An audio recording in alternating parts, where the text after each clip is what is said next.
Koungou, deuxième commune la plus peuplée de Mayotte. Ici, les détritus jetés à ciel ouvert côtoient les habitations et l'eau des ruisseaux. 3 nouveaux cas autochtones de choléra ont été confirmés depuis lundi. Alors la lutte contre la propagation de la maladie s'organise avec des équipes de la Croix-Rouge qui distribuent des kits hygiéniques.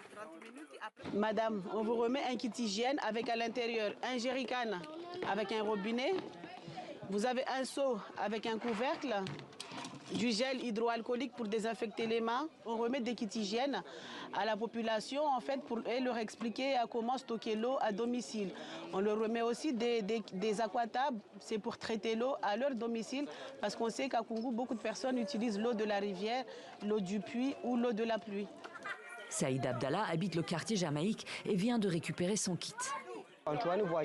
Ces professionnels de la santé viennent dans notre quartier et cela nous rassure. Ils nous donnent des kits ou des vaccins contre la maladie. C'est très bien, on va pouvoir se protéger. Malgré cette aide, la psychose s'installe dans le quartier. Face au choléra, la population reste démunie, d'autant plus que les coupures d'eau potable continuent. On vit difficilement ici avec les problèmes d'eau. Beaucoup n'en ont pas. Avec les coupures, c'est sûr que c'est difficile.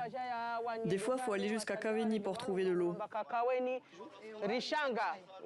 On est très inquiets par rapport au choléra. La maladie se propage vite et nos enfants parfois jouent dans les eaux boueuses. Et c'est compliqué de les surveiller.